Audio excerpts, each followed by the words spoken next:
sagrado nombre de nuestro Adalid. Tiembla el enemigo y huye de la lid. Nuestra es la victoria, dada a Dios Lord, y óigalo el averno lleno de pavor. Firmes y adelante, pues desde la fe, sin temor alguno, que Jesús los ve. Muévese potente el pueblo del gran Dios, pues de su gran jefe marcha siempre en pos. Es un solo pueblo y uno es el Señor, una la esperanza y uno es el amor. Firmes y adelante, pues desde la fe, sin temor alguno, que Jesús nos ve. Tronos y coronas pueden perecer, de Jesús la iglesia firme ha de ser. Nada en contra de ella prevalecerá, porque la promesa nunca faltará. Firmes y adelante, pues desde la fe, sin temor alguno, que Jesús nos ve.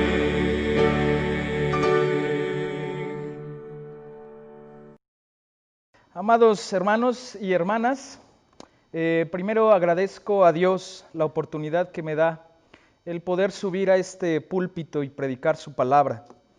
Después agradecer a nuestro amado pastor Daniel por este espacio que me permite para poder dirigirme a su congregación. Buenas noches, hermanos. Seguramente ya te has dado cuenta de que vivimos en un mundo lleno de aflicción. Y tal vez tú estás en este momento pasando por un momento difícil, en el que está siendo exigida tu fe y tu templanza. Seguramente esta palabra traerá orientación de Dios para alinear tu vida en dirección a la bendición que Dios tiene preparado para ti, aunque estemos viviendo en medio de un mundo de aflicción. Te voy a pedir que inclines tu rostro y que oremos un momento. Bendito Padre Celestial, venimos rendidos a ti en esta noche para agradecerte, Señor, que seas tú nuestro Dios, nuestro único Dios, ese Dios viviente, ese Dios creador, ese Dios que es Rey, que es soberano y justo. Padre, en esta noche te pedimos que perdones nuestros pecados. Allí en el lugar donde estemos, Señor, aquí en este sitio, te pedimos, Padre, que perdones nuestras iniquidades, nuestras faltas y nuestros pecados, Señor, porque queremos que esta oración llegue a ti. Señor, y te doy gracias por permitirme estar en este lugar y que esta palabra sea de bendición para tus hijos, que sea una palabra que nos llene el corazón, que aliente nuestro espíritu, Señor, y que sirva de enseñanza, primeramente para mí y para todo tu rebaño, Señor. En esta noche te doy gracias y te pido estas cosas en nombre de tu Hijo Jesús. Amén. Bien, en algunos estudios, hermanos, de nuestra iglesia, hemos estudiado el proceso de la redención y hemos aprendido que la redención tiene algunas etapas. La primera etapa o la etapa de la justificación ¿Qué es la obra que hace Cristo para limpiarnos de los pecados? Es esta obra de Cristo para traernos a su cruz, para salvarnos con su sangre derramada, para redención de nuestros pecados. Esa es la etapa de la justificación. Y es un momento en el que reconocemos a Jesucristo como el Rey, que reconocemos a Jesucristo en nuestras vidas y nos rendimos a Él. Ese es el proceso de la justificación. Ahí mismo Cristo nos justifica delante del Padre. La siguiente etapa que hemos visto es la etapa de la santificación. Es la obra del Espíritu Santo y es un proceso en el que tú y yo hemos menguado y Cristo está siendo formado en ti. Esa nueva criatura, ese nuevo hombre, pero exige un nuevo nacimiento, porque otra persona está siendo formada en ti. Él está creciendo en tu vida. Esa es la santificación y es obra del Espíritu Santo, viniendo a tu vida hasta que llegas al momento de tu muerte, hasta que llegas al momento de la tumba, hasta que terminas tu etapa de vida en esta tierra y empieza la etapa que hace el Padre, que es un estado eterno de cosas celestiales, y el Padre logra que estemos con Él y seamos con Él. En esta etapa de la glorificación, esto es lo que hemos visto a lo largo de nuestra vida en esta iglesia a través de distintos maestros. Es un fundamento doctrinal importante en la fe cristiana. Si una persona no ha pasado por este proceso, entonces inevitablemente cuando llega su muerte no será una muerte para glorificación, sino tristemente será una muerte para condenación. Es fácil entenderlo a través del estudio de la palabra. Quiero que abras tu Biblia y que vayas al Evangelio de Juan y que en el capítulo 16, verso 33, en el cual basé esta meditación el día de hoy, quiero que lo leas junto conmigo y que analices y que a la luz de la palabra escudriñemos gracias al Espíritu Santo. La palabra dice así, Jesús hablando, estas cosas os he hablado para que en mí tengáis paz. En el mundo tendréis aflicción, pero confiad, yo he vencido al mundo. Algo que quiero que aprendamos juntos el día de hoy a la luz de la palabra es una enseñanza que el mismo Jesús, nuestro Maestro, nos dio. Es con relación a este versículo que acabamos de leer. Juan 16:3 nos dice, estas cosas os he hablado para que en mí tengáis paz. En el mundo tendréis aflicción, pero confiad, yo he vencido al mundo. Lo que nos dice esta expresión, que seguramente va a quedar o ha quedado grabado en tu mente o en tu corazón, es que vamos a hablar de la etapa en la que estamos en este mundo, en este planeta, en esta existencia. Entonces no vamos a hablar de la glorificación, vamos a hablar hasta antes de la muerte, de los que estamos en este mundo, de los que no nos hemos ido para el otro mundo. Entonces, ¿qué ocurre de manera genérica, envolvente e indiscriminadamente y democráticamente a todas las personas que estamos en el mundo? Ya lo dijo Jesús en su palabra. ¿Qué nos garantiza Jesús que en este mundo encontraremos? En este mundo encontraremos aflicciones. Así para los que buscamos a Dios y los que no vienen a Dios, los que están en proceso de santificación y los que siguen perdidos en sus delitos y pecados, hasta la tumba y antes de ello, lo único que encontrarán son aflicciones. Si usted es una persona, un humano, y vive en este mundo, entonces tiene una garantía. La garantía es que tendremos aflicción, hermano. El que es creyente y el que no lo es, el que está en el proceso de acercarse y de santificarse, como el que está en el proceso decadente del pecado, también tendrá aflicción. De la tumba hacia atrás, todos los que estamos en este mundo, Jesús nos confronta a una realidad innegable, que el mundo tiene adherida esta condición, o esas situaciones de aflicción que el mundo tiene para nosotros. Las tiene este mundo no por origen, no por diseño celestial, sino que ocurrieron en el momento mismo de la caída. En Génesis 3, después de que los humanos pecamos y nos apartamos de las leyes de Dios, la sentencia de Génesis 3, después de la caída en pecado, muestran diversas fuentes de aflicción en que este mundo tiene para nosotros. Por ejemplo, cuando el Señor habla a Eva y le dice, con dolor parirás ahora a tus hijos, está hablando de que la relación más básica, la relación original, esa relación íntima, madre e hijo, la más fundamental, que inclusive es una relación dependiente con el bebé y la madre, ese momento de gestación es una relación que ahora se ve afectada por el dolor. Es decir, es un conflicto relacional. Algo que debía ser, que estaba diseñado inicialmente por Dios sin dolor ni sufrimiento, como se conservan en algunos animales que paren sin tanto sufrimiento. Entonces, a partir de la sentencia de Génesis 3, aparece que nuestras relaciones, desde la más básica en adelante, traerá conflicto y traerá dolor. Aparecen otros conflictos también. Aparecen conflictos emocionales, por ejemplo, como señal de aflicción. Dice que tu deseo será para tu marido. Ahí hay un asunto emocional. Ahí hay un asunto de querer, de desear, de obtener. Y dice la palabra que Él se enseñoreará de ti. Había dos personas en ese momento en todo el globo terráqueo.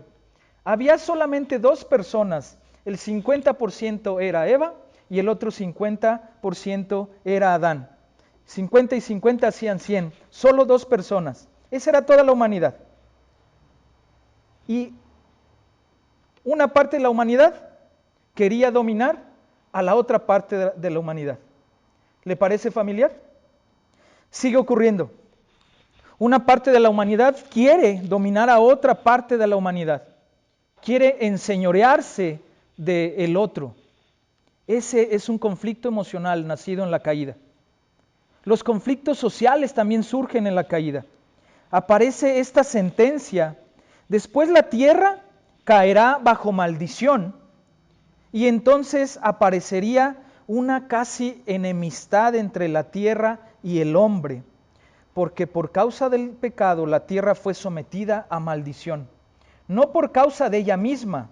Y entonces ahora la tierra, que producía cosas amables en beneficio del hombre, ahora iba a producir agresiones, iba a producir espinos, iba a producir cardos. Esa tierra que antes era tu amiga, que era tu compañera, tu proveedora, ahora iba a ser tu agresora. Aparecen con ella, junto con ella también, los desastres naturales, afectando a los humanos. Y dígame si esto no trae aflicción a su corazón.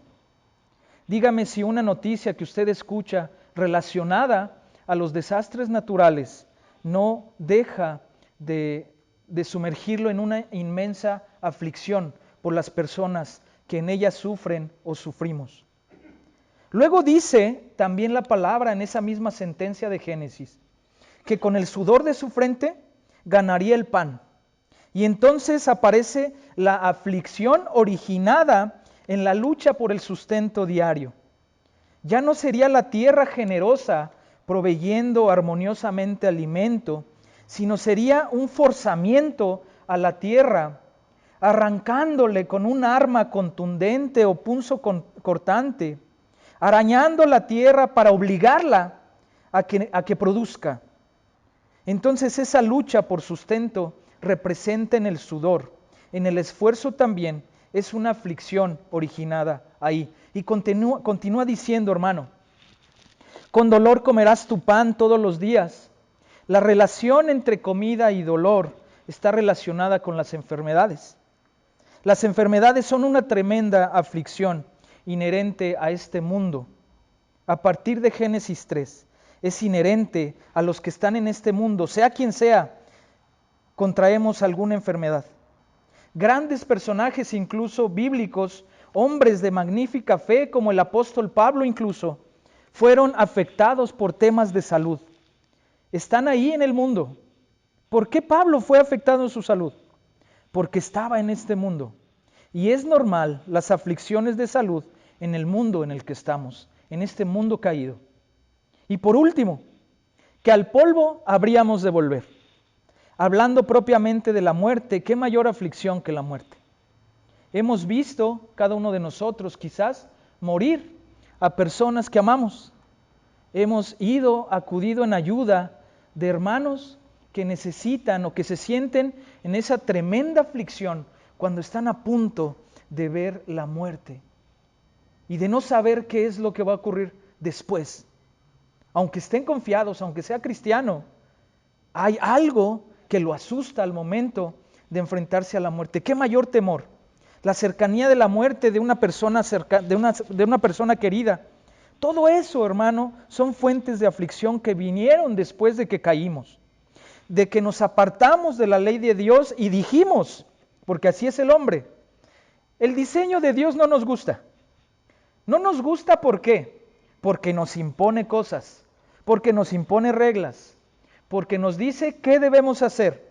Su diseño no nos gusta y por eso renunciamos a ese diseño precioso. Mire en el diseño que estamos hoy. Este tema lo trajo Dios a mi corazón después de haber visto en este tiempo cómo la maldad, si no ha aumentado, por lo menos se ha evidenciado. Estando en casa, relacionándonos con los más cercanos, se están produciendo las faltas más graves y los delitos de padres a niños, de padres a niñas, de madres a hijos. Estamos siendo arrastrados por este diseño de nuestra caída. Es una condición en la que caímos, es una condición natural de este planeta en el que estamos viviendo, que está regido ahora también no solamente por estas sentencias que nos habla Génesis 3, sino por leyes propias que llamamos leyes naturales, leyes químicas, leyes físicas, normas que rigen con autoridad inviolable sobre nuestra cotidianidad y nuestra vida. No puedes, por mucho que protestes y lo que quieras hacer, y por muy en desacuerdo que estés, no puedes luchar con la ley de la gravedad. No puedes vencerla, no puedo vencerla.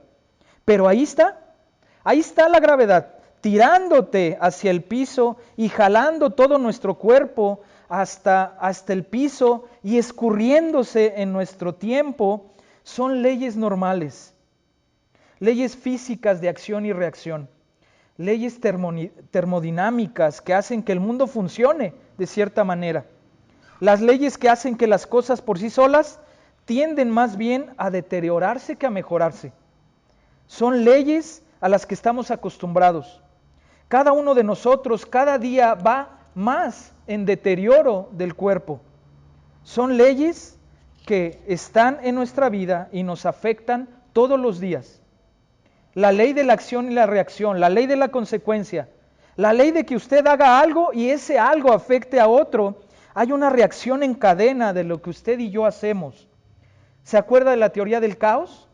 Esta teoría dice o habla que si hay el batir de las alas de una mariposa en este lugar, seguramente en el otro extremo del mundo, ese vientecito del batir de las alas de la mariposa se convertirá en un huracán del otro lado.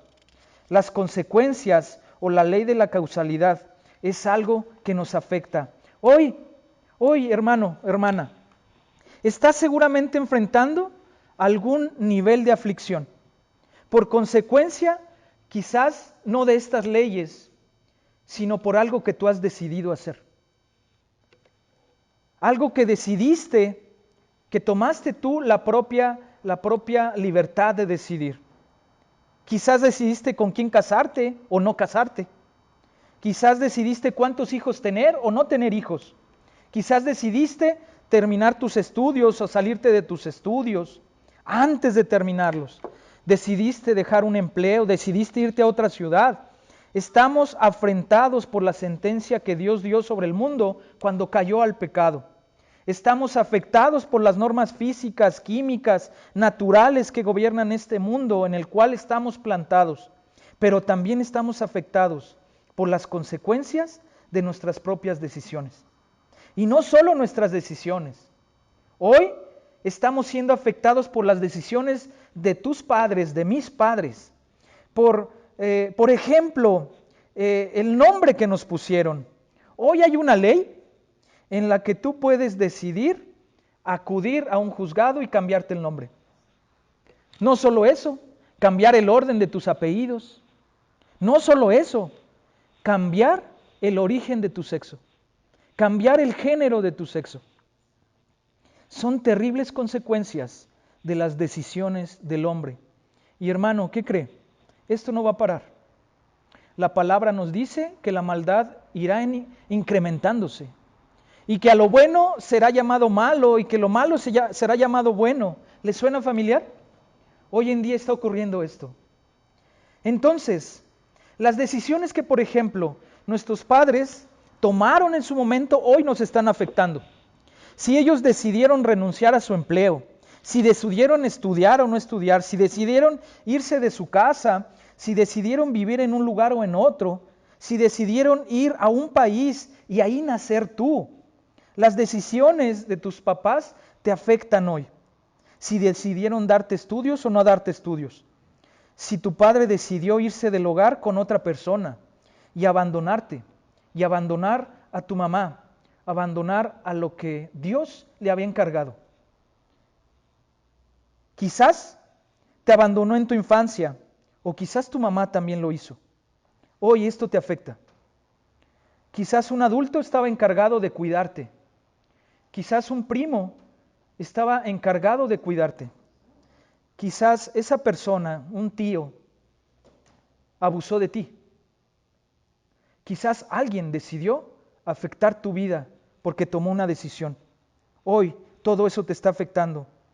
También las personas con autoridad toman decisiones.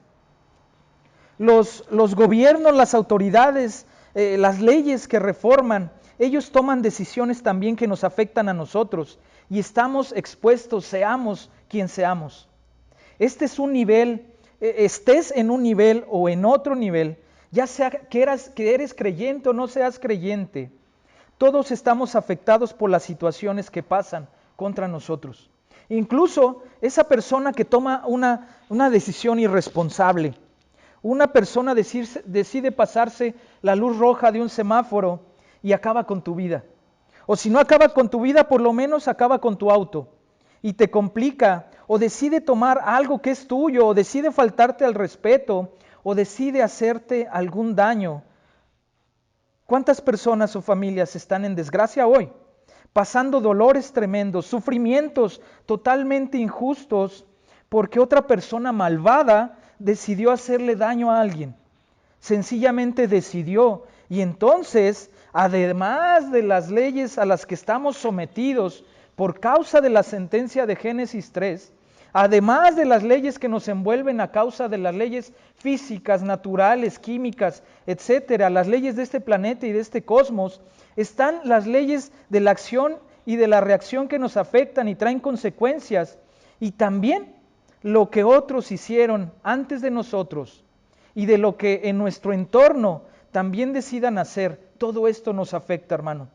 Y Jesús, hablando con los suyos de esta manera tan honesta, como acabamos de leer en la palabra, y tan clara, que me encanta cuando habla Jesús, porque lo habla con autoridad, porque cuando Jesús lo dice, está hablando el mismo Dios. Y nos dice en Juan 16:33, estas cosas os he hablado para que en mí tengáis paz. O sea, Jesús les dice, voy a decirles una cosa clara, para que no se compliquen más la vida, para que lo entiendan. Miren, voy a decirles algo para que les quede claro, para que no pierdan la paz, no vayan a desanimarse, para que en este camino al lado mío, les dice Jesús, para que en este avanzar en la fe no resulte usted perdiendo la paz y al perderla pierde el ánimo y pierda la fortaleza y decida no seguir adelante. Espere. escucha lo que dice Jesús. Para que le quede de una vez por todas claro lo que les voy a advertir, que en este mundo hay aflicción. ¿Para quién? Para todos. Para el que no le interesa acercarse a mí, hay aflicción. Para el que vive de una manera desordenada, hay aflicción. Para el que vive en pecado, irresponsablemente, vive en placeres de esta generación o de este mundo, pero también para el cristiano hay aflicción. Para el que busca de Dios todos los días, para usted que ora, que lee la palabra, para el que busca todos los días a este Dios maravilloso, nos dice Jesús, no te dejes engañar. En el mundo solo tendrás aflicción. Nosotros creemos que hay diferencia. Nosotros creemos que hay una diferencia en esto. Y algunas otras doctrinas se han atrevido a proclamar o a predicar que sufre quizás porque se está portando mal y por eso es que tiene aflicciones, y se dice, si él viviera en Cristo entonces no tendría sufrimiento. Todos sabemos que eso no es cierto. La única manera de que deje de sufrir, la única manera de que pare de sufrir, la única manera es que salga de este mundo. Claro, cuando salga de este mundo, si vivió mal, ahí sí que le viene el sufrimiento de verdad. Pero mientras que estemos en este mundo, tendremos aflicciones, hermano. Ellos, a diferencia de nosotros, tendrán condenación. Nosotros, solo aflicción. Y el que viene a Cristo como usted y yo, cuando vinimos al Señor y lo reconocimos como nuestro Señor y Salvador, tal vez estabas un poco engañado si creías que iban a desaparecer las aflicciones. No, sigues estando en este mundo, sigo estando en este mundo, todos estamos en este mundo, aunque no eres del mundo, dice Jesús. Por eso el Señor Jesús dice en su oración, no te pido que los saques de este mundo, sino que los guardes del mal mientras estén en este mundo. Hermano, comienza a comprender la diferencia. Ahí radica gran parte de la diferencia. Seguimos estando en un mundo que sigue aportándonos aflicción. Y si estás en un proceso de santificación, si eres un creyente que está buscando de Dios, que obedece, que anhela la presencia del Señor, que obedece la palabra, también tendremos aflicción. No vayas a caer en el error de sentenciar a una persona que está pasando por dificultad en la iglesia o en tu congregación, tu hermano que está pasando por alguna aflicción propia de este mundo, y no falta quien lo señale diciendo, alguna cosa estará haciendo mal, algo está fallando, porque si no el Señor no le habría permitido que le pasara algo malo. Seguro, hermano, que Jesús no dijo eso. Jesús buscaría la redención de ese hijo, buscaría que él se arrepintiera, buscaría no juzgarlo, sino ayudarle. Podemos ver a la luz de la palabra, hermano, en Mateo 14, 22. Cuenta cómo Jesús, después de predicar de un lado del mar de Galilea, les dice a sus discípulos, les ordena a sus discípulos que pasen al otro lado. Enseguida Jesús hizo a sus discípulos entrar en una barca, en un barco, e ir delante de él a otra ribera. ¿Quiénes? ¿Quién los envió? ¿Quién los mandó a hacer eso? Jesús. Entonces, ¿estos discípulos eran seguidores de Cristo? Sí. ¿Estaban obedeciendo a Cristo? Sí. ¿Obedecieron las órdenes de Cristo? Sí. Ellos se subieron a la barca como Jesús les dijo. Jesús les dijo, vamos a ir del otro lado, y ellos condujeron el navío para el otro lado de esa ribera. Y están intentando ir a esa ribera. ¿Por quién? Por Jesús. Porque Jesús los estaba liderando. Entonces, ¿cómo llamaríamos a esas personas que obedecen a Jesús, que siguen a Jesús, que atienden los lineamientos que Jesús dice que sigamos? ¿Cómo los llamaríamos? Entonces son cristianos, son seguidores de Cristo. Entonces estamos hablando de cristianos, ¿verdad? Ellos están en ese momento atravesando el mar de Galilea. Están pasando ese mar que es muy conocido por todos también, porque se genera en ese mar unas tempestades con mucha frecuencia muy grandes, muy enormes, muy devastadoras. Y entonces ellos están avanzando en obediencia. Tal vez tendrían esa idea poco fantástica o esa idea poco inocente de que por el hecho de que están obedeciendo y de que son cristianos obedientes, y entonces ellos creen que todo va a estar tranquilo, todo va a estar en calma, que pasarán con todo a favor y que no habrá inconveniente. Porque cuando uno hace lo que Dios manda, entonces no hay inconvenientes. ¿Eso es cierto, hermanos? Ay, Dios tiene en su soberanía que nosotros pasemos inconvenientes. Los que están haciendo su obra. El domingo pasado, el pastor Daniel habló acerca de las coronas que usted y yo podemos recibir en el cielo. Y esas coronas, hermano, se ganan a base de esfuerzo. La palabra de Dios no nos dice en ningún momento que esto será sencillo, pero que si resistimos y que si vencemos y llegamos a la meta, usted adquirirá alguna de esas coronas de las cuales nos habló el pastor en su prédica del domingo pasado. Escucho la historia de muchos que han luchado todo el tiempo para hacer la obra de Dios, la obra que Dios les manda hacer. Muy inconvenientes, muy obedientes, van estos discípulos. Se levantó una tempestad tan tremenda que ellos se llegaron a sentir desesperados. Dice que a la cuarta vigilia de la noche, o sea, entre las 3 y las 6 de la mañana, ellos seguramente se embarcaron al final de la jornada del día anterior, es decir, que seguramente a las 6 de la tarde, ellos ya llevaban alrededor de entre 7 y 9 horas de viaje.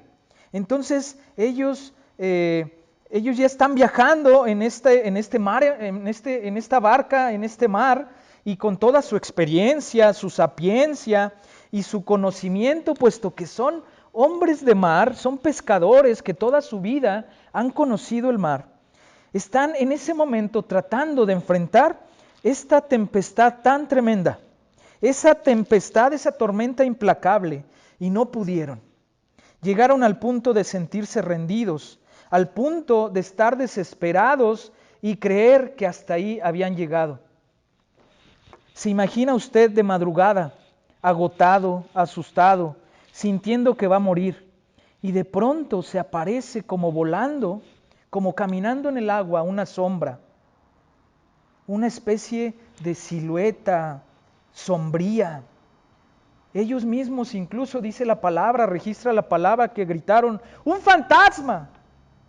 Entonces, a partir de los fenómenos naturales con los que ya lidiaban, un componente muy grande de la aflicción son las reacciones internas a las circunstancias externas. Los peligros imaginarios les pareció ver a la misma muerte venir por ellos. Resulta que no era eso, hermano.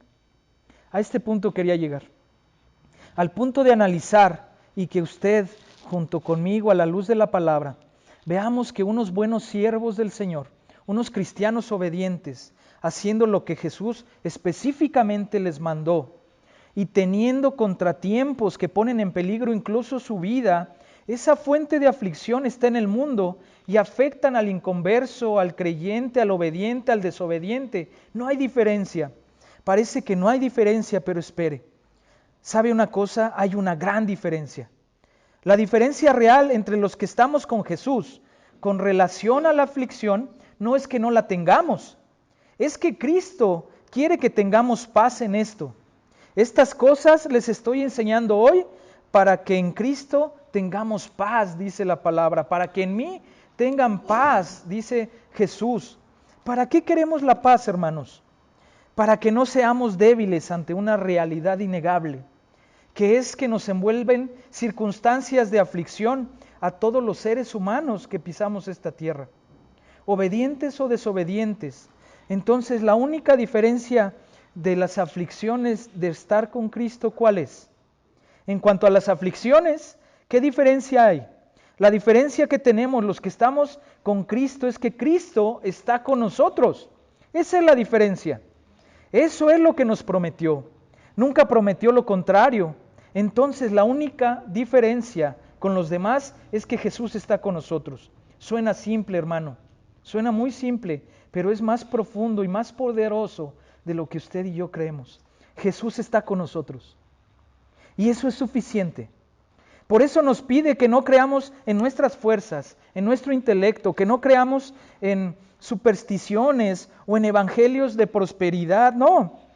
No, para que tengas paz en Cristo Jesús. Si tú eres una persona que está enfrentando las circunstancias y eres alguien que está con Jesús, entonces Él nos muestra que Él vino. Estuvo en todas las aflicciones de este mundo y no lo vencieron. Él fue victorioso sobre todas las circunstancias de este mundo. Y entonces Él ha prometido dos cosas que nunca va a incumplir, porque es Jesús y es todo Dios. La número uno es que en el mundo tendremos aflicción. La número dos es que Él nos dará la victoria sobre esas aflicciones. Hermano y hermana, si en este momento usted pasa por una aflicción, quiere decir que Jesús le ha cumplido la primera parte de las promesas. Y aunque está a punto de ver cumplir la segunda parte de esa promesa, que Jesús nos dará la victoria, que el hecho de que Él venció no es simplemente para Él llenarse de gloria, sino que Jesús venció para cubrirnos de su victoria, que Él puede vencer sobre las circunstancias. Esa es la garantía de no temer. Cuando vieron ese fantasma, Él les dijo, no temas. Y eso conlleva la implicación de mostrar quién era Jesús, el gran yo soy. Entonces Pedro le dice, si eres tú, manda que yo camine sobre el agua.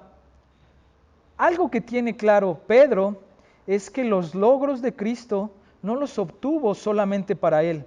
Pedro quería que le compartiera de esa misma victoria. Quería que le compartiera de ese mismo momento. Jesucristo siempre ha sido Dios, hermano. Vino a esta tierra para caminar sobre el agua, aquel que hizo el agua. Vino a esta tierra para hacer cosas en esta tierra, el que hizo esta tierra. Él vino para obtener victorias que no son para Él. Y entendamos que las victorias de Cristo las obtuvo para nosotros. Y Pedro las tenía claras. A veces Pedro no tenía claro muchas cosas, pero eso sí lo tenía claro. Él decía, si es verdad que Jesús logró eso, y si Él puede caminar sobre las aguas, y si de verdad es Jesús, entonces no lo veo bien desde aquí con esta oscuridad tan tremenda, no lo alcanzo a ver, manda con tu voz que yo también camine sobre el agua. Entonces Jesús, con su voz poderosa de Dios, le dice, ven, escúchame. Obedeciendo la palabra de Cristo, Pedro pudo salir de la barca que estaba a punto de destruirse y pudo superar las circunstancias mortales y difíciles e insuperables que lo estaban envolviendo. La narración de la palabra nos sigue contando lo que pasó con Pedro. Dice, pero al ver el fuerte viento tuvo miedo y comenzando a hundirse dio voces diciendo, Señor, sálvame, Señor, sálvame. Dejó de mirar a Cristo Jesús y empezó a mirar el entorno. El fuerte viento, la lluvia, el mar embravecido y otros factores más que seguramente lo llenaron de intranquilidad y empezó entonces a gritar angustiado. ¿Quieres saber qué sigue? ¿Qué pasó entonces? A pesar de las deficiencias de fe y las deficiencias de carácter o los temores o dejarse desviar, la atención de Pedro, su arranque o valentía le duró poco. Estuvo caminando sobre las aguas y mire el desenlace de la historia. Mateo 14:31 dice, al momento, ya con esta palabra, hermano, debe usted y yo sentir paz. Al momento, no meses después, no años después, no lo mantuvo esperando ahí, dice al momento. La ventaja es que Cristo, ¿dónde está? Ahí estaba cerca. Y escuchó su voz. Y como está cerca, te puede responder. ¿Cuándo? En el momento oportuno. En el momento que es el mejor. En el momento que las circunstancias en que Dios quiere aportarte, no antes ni después. Antes Dios no te va a sacar de la situación, porque entonces el sufrimiento sería inútil. Después no lo va a hacer, porque dejarte más tiempo en esa situación, entonces ya sería innecesario. El sufrimiento no debe ser ni inútil ni innecesario. Entonces Jesús escoge el momento. Y al momento Jesús extendió su mano y asió de él y le dijo: hombre de poca fe, ¿por qué dudaste? Lo importante, hermano, no debe ser que Jesús me diga hombre de poca fe, de poca gracia, de pocas palabras, de poca belleza, de poca inteligencia. Lo que quería decirme con tal de que me dé su mano, lo que Él quiera decirme con tal de que me dé su mano y me saque de ese momento. Eso es lo que ocurrió. Le dio la mano y lo sacó, y no solo eso. Cuando ellos subieron a la barca, se calmó el viento, se calmó la tempestad. En ese momento la lección terminó, ya no hubo más dolor, la lección culminó. Ya el sufrimiento, si lo interrumpe el Señor antes, entonces sería inútil. Si la tempestad pasa antes de que Jesús llegue, ni Pedro camina sobre el agua, ni viene este milagro, entonces hubiera sido un sufrimiento inútil. Y toda esa vigilia de la noche luchando no hubiera tenido ninguna razón. Y por el contrario, si el Señor viene ya muy tarde después de a resolver la aflicción, entonces sería un sufrimiento innecesario, sería alargar un sufrimiento, y el Señor no permitirá ni sufrimientos inútiles ni innecesarios para sus hijos. Se calmó el viento, hermano, se calmó la tempestad. Entonces los que estaban en la barca vinieron y le adoraron diciendo: verdaderamente eres el Hijo de Dios. Quiero cerrar. Quiero que recibas esta confirmación en tu corazón. Los Salmos 34 del 17 al 19 dice: claman los justos, es decir, los obedientes, y Jehová oye. Claman los justos y Jehová oye. Si lo mandó pasar a la otra ribera y obedecieron, pues van a tener problemas también. Pero cuando clamen, también los oye. Y continúa diciendo el Salmo: y los libra de todas sus angustias. Si tú gritas: Señor, sálvame, el Señor te oye y Él acude para salvarte. ¿Por qué? La gran diferencia, y con esto termino, entre los que obedecemos y los que no obedecemos, los que estamos cercanos al Señor, es porque el Señor está cerca de nosotros. Cercano está Jehová a los quebrantados de corazón, y salva a los contritos de espíritu. Muchas son las aflicciones del obediente, pero de todas ellas les librará Jehová. Amén. A esta altura en tu mente tienes que haberte hecho ya un esquema mental de lo que tiene que darte paz en tu vida. No vamos a engañarnos. No vamos a decirte algo como: pare de sufrir y ven y no tendrás dificultades. Dios ha preparado un estado eterno en el que no habrá más aflicciones. Unos tendrán su vida en condenación y otros recibiremos resurrección para glorificación, para recibir coronas, como lo dijo el pastor. Estaremos frente al Padre y veremos a Cristo sentado allí a la diestra con Él, y ya no habrá más dolor, hermano. El Señor enjugará todas nuestras lágrimas, no habrá más enfermedad. Pero mientras estemos en esta tierra, Jesús dijo: mientras estemos en ella, encontrarás paz solamente en mí. Este mundo está lleno de aflicciones, es un mundo difícil, está tan enredado y tan complicado que parece no tener forma de resolverse. Pero les tengo una noticia: yo ya lo resolví, dice Jesús. Ya lo resolví y voy a acompañarlos para que ustedes también lo resuelvan, porque cada victoria mía es para vosotros también. Yo espero, hermano, que esto nos ayude a entender que puede ser tocado por la dificultad, pero no vencido por ella. Porque Cristo está contigo, porque Cristo está conmigo, porque tú estás con Él. Desde la situación que estés pasando, sea cual sea, haz un grito de clamor, cierra tus ojos y eleva una oración. Prueba que el Señor está cerca de ti. Dile: Señor, sálvame que perezco. Sálvame de esta situación. Me estoy dejando vencer por las situaciones externas y por las emociones que terminan siendo, Señor, una tormenta a veces muy fuerte. Hermano, hable con el Señor. Si usted está pasando un momento en el que parece que no amanece, el Señor Jesús está ahí con nosotros. Le doy gracias a Dios por la oportunidad de dirigirme a ustedes y que Dios nos llene de sus bendiciones. Saludos.